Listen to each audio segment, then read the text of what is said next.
Hello and welcome to today's video. Do you love shipping container homes?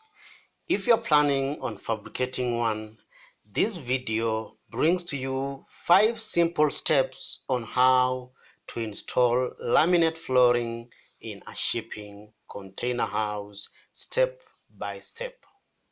Stay tuned to find out how.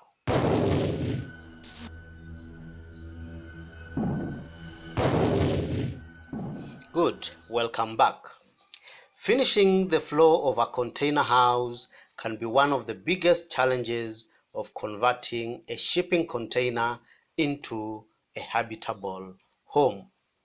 While containers come fitted with hard-wearing 1-inch hardwood plywood floor, that kind of floor was designed ideal for transporting cargo and not for a residential house you can call home.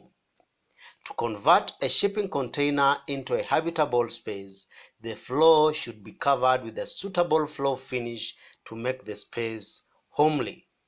Laminate flooring is a beautiful, low-cost alternative that mimics wood or tiles, and it comes in several solid colors and patterns.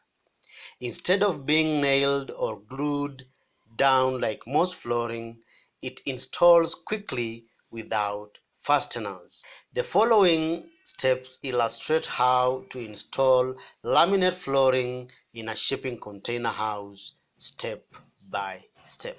Step 1. Prep the plywood floor.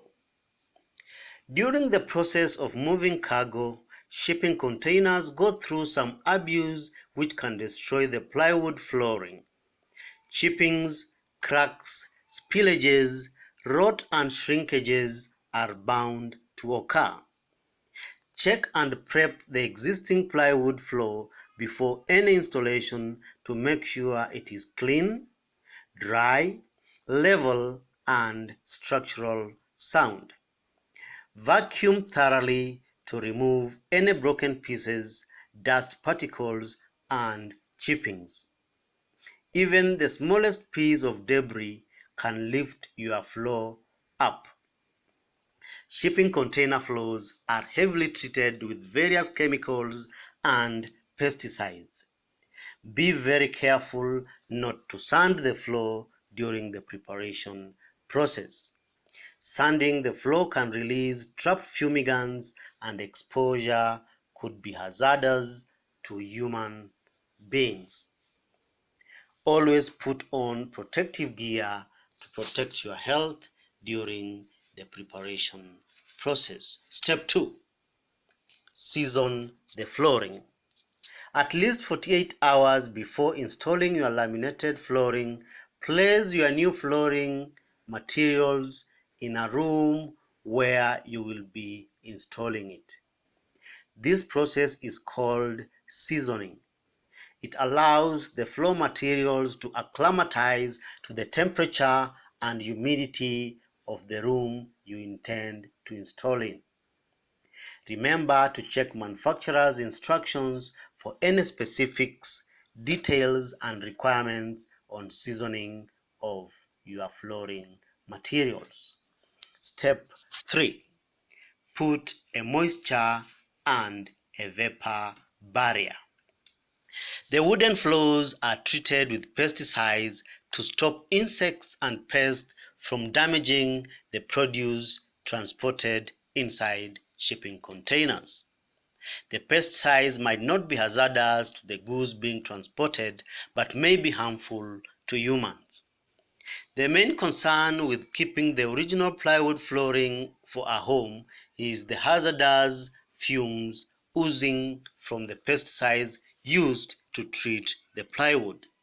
Even though the potency of most of these pesticides has been greatly reduced over the years, there is need to clean the floors for use as container homes. For a more effective moisture and vapor barrier, apply an epoxy flooring. An epoxy cover will act as a non-porous sealant to help limit the oozing vapors from the fumigants. Alternatively, Cover the entire floor with heavy gauge polythene sheet insulation to act as a water barrier and a vapor barrier, in addition to providing a non-porous layer to help limit the vapors oozing from the pesticides in the plywood floor. Step 4. Put an underlayment. Some laminate flooring come with an underlayment on the underside of each piece. If what you are using doesn't have, roll out your underlayment and tape any seams with duct tape to lie flat. The underlayment acts as an extra layer to effectively keep the moisture out. If your floor has uneven spots, the laminate flooring may shift by making squeaking noises as you walk over it. The underlayment offers additional padding to help flatten the floor in case it wasn't done even. Last but not least, at step 5 is the installation process. Install the laminates. Before you begin installation, decide which direction to orient the planks. The laminate planks typically run parallel to the longest wall in the room. Laying it lengthwise will stretch the room and make it look longer and wider.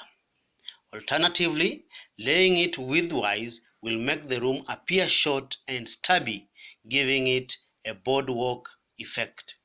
In addition, laying it across the room leaves more wastages, since you'll have to cut a lot more of the planks than you would by laying them lengthwise. Second step, allow for a 10mm expansion space along all the walls. Use spacers to create this much needed expansion space. These spacers will be removed later at the end of the installation.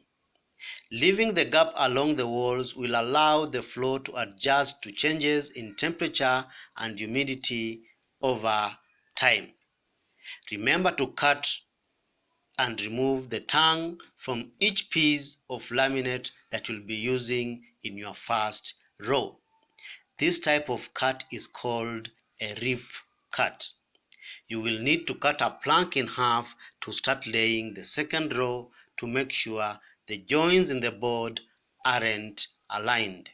To finish up the entire process, work your way across the entire room by inserting spacers along the walls as you go. Lay your laminates starting from the extreme end of the wall and move towards the opening or the entrance. Close the gap between the boards using a hammer and a tapping block to gently knock them into place. To install the last piece towards the wall, rip the last two planks together using a pull bar and a mallet. Lock it into place. Remove all the spacers and install a base chute, trim, or a laminated flooring skirting of your choice to give it a much neater finish. For a neat finish of the doorway, remember to install a doorway transition piece. This is a specially designed trim which helps to make a smooth transition between different types of flooring. With all that done and dusted, furnish your crib and enjoy your brand new floor finish.